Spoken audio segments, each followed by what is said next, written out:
혹시 이런 경험 없으세요? 분명히 배웠다고 생각했는데 막상 써먹으려고 하니까 머릿속이 하얘지는 경험이요. 책은 정말 많이 읽었는데 왜 내 현실은 그대로일까? 이런 고민 한 번쯤 해보셨을 텐데요. 오늘 그냥 아는 것에서 그치지 않고 진짜 해낼 수 있는 빠른 학습의 세 가지 핵심 기둥에 대해 한번 깊이 파헤쳐 보겠습니다. 자, 우리 한번 솔직하게 스스로한테 물어볼까요? 내가 안다고 생각하는 것들, 과연 정말로 내 것이 맞을까요? 바로 이 질문이 오늘 우리가 나눌 이야기의 가장 중요한 시작점입니다. 여기에 한 가구 회사, A사의 이야기가 있습니다. 이 회사 팀장들은요, KPI, 그러니까 핵심 성과 지표에 대한 교육을 여러 번 받아서 이론은 잘 안다고 생각했죠. 그런데 막상 실제 업무에 적용하려고 하니까 정말 막막했던 거예요. 결국 그들이 뭐라고 했냐면, 이론은 이제 됐고요. 그냥 이럴 땐 이렇게 하라고 정답을 알려주세요. 라고 했다는 겁니다. 이 슬라이드가 바로 핵심을 보여주는데요. 들어봤다랑 할 수 있다는 완전히 다른 세상의 이야기입니다.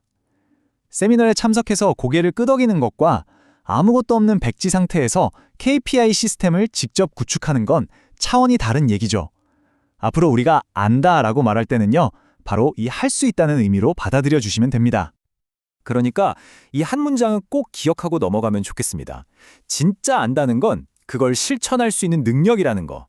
내가 할 수 없다면 그건 아직 진짜 아는 게 아닌 거죠. 자, 그럼 도대체 어떻게 해야 할 수 있게 될까요? 빠른 학습의 첫 번째 기둥은요, 사실 많은 분들이 그냥 건너뛰고 싶어하는 바로 기초 세우기입니다. 탄단한 이론에서부터 시작해야 한다는 거죠. 왜냐하면 모든 실용적인 기술은 결국 이론이라는 단단한 지도 위에 세워지는 거거든요. 아인슈타인의 이 말 진짜 멋지지 않나요? 이론은 가장 실용적인 것이다. 이론이 없으면 응용도 없는 법이죠. 이론엔 복잡한 문제의 본질을 꿰뚫어보고 해결책을 찾게 해주는 우리 손에 쥔 나침판이나 마찬가지입니다. 이거 정말 와닿는 비유 같아요.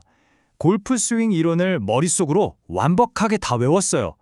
근데 필드에 나가서 공을 제대로 못 치면 그게 무슨 소용이겠어요? 결국 지식은 행동으로 증명될 때 비로소 진짜 내 것이 되는 겁니다. 자, 머릿속에 훌륭한 지도를 그렸다면 이제 직접 길을 떠나봐야겠죠?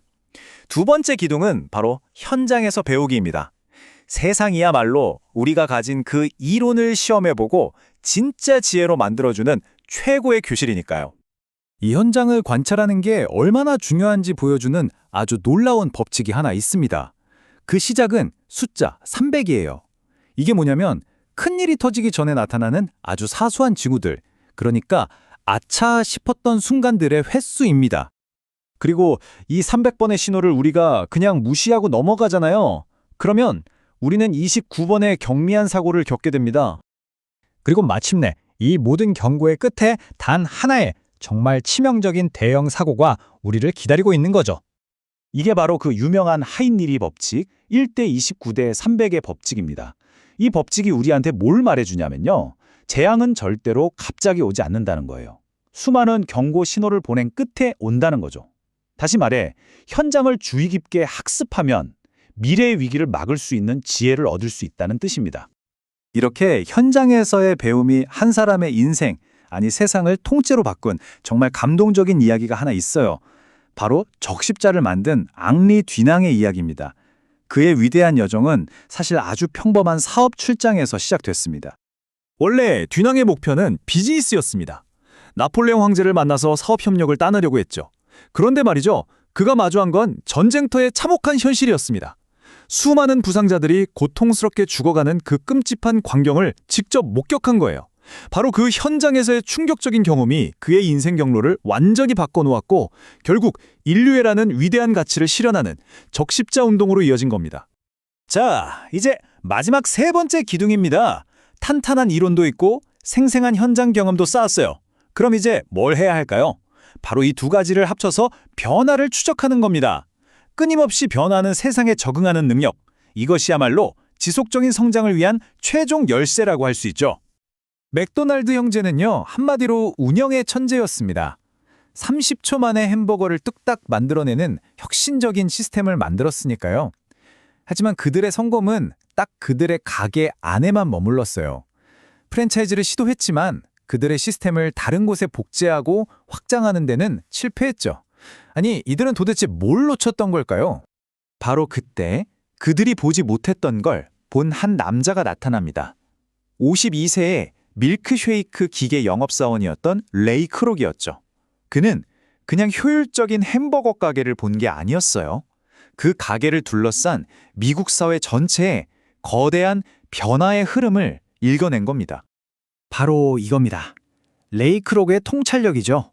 그는 햄버거를 판 게 아니었어요. 그는 변화하는 시대를 판 겁니다. 예를 들면 그는 아이들이 외식 장소를 정하는데 엄청난 영향력을 행사한다는 걸 간파했어요. 그래서 로날드 맥도날드라는 캐릭터를 만들어서 미래 고객들의 머릿속에 브랜드를 각인시킨 거죠. 맥도날드 형제가 운영의 방법에만 집중했다면 크록은 시대가 원하는 무엇과 왜를 본 겁니다.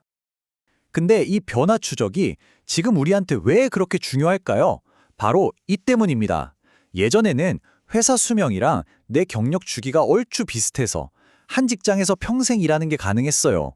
하지만 지금은 어떤가요? 개인의 수명은 80세를 훌쩍 넘어섰습니다. 이제 우리는 한 번의 경력에 안주할 수가 없어요. 끊임없이 배우고 적응하고 스스로를 계속해서 재창조해야만 살아남을 수 있는 시대가 된 거죠. 자, 그렇다면 지금까지 살펴본 이 세 가지 기동, 이론, 현장, 그리고 변화를 어떻게 나만의 성장 엔진으로 만들 수 있을까요? 이제 구체적인 행동 계획을 한번 세워볼 시간입니다. 기억하기 쉽게 딱 정리해드릴게요. 1단계, 탄탄한 이론으로 내공을 쌓습니다. 2단계, 그 지식을 현장에 직접 부딪히면서 살아있는 지혜로 바꿉니다. 그리고 3단계, 세상의 변화를 읽어내면서 끊임없이 나를 업데이트하는 거죠. 그리고 다시 1단계로 돌아가서 새로운 기초를 쌓는 겁니다. 이 순환이야말로 멈추지 않는 성장의 핵심 엔진입니다. 이게 거창하게 들릴 수 있는데 시작은 정말 간단해요. 노트 한 권을 준비해서요. 현장에서 배우고 느낀 점, 떠오르는 생각들을 꾸준히 기록하는 겁니다. 그리고 경제기사나 보고서를 읽으면서 세상이 어떻게 돌아가는지 그 변화를 추적하는 습관을 들이는 거죠. 어찌 보면 느린 것 같지만 이게 가장 빠른 길입니다. 마지막으로 이 질문을 한번 던져보고 싶습니다. 우리의 커리어는 이제 단거리 경주가 아니라 마라톤이 됐습니다. 10년, 20년 뒤에 나는 지금과는 완전히 다른 역량을 요구받게 될지도 몰라요. 미래의 나를 위해서 여러분은 오늘 어떤 이론을 공부하고 어떤 현장에 뛰어들며 또 어떤 변화의 흐름을 읽고 계신가요?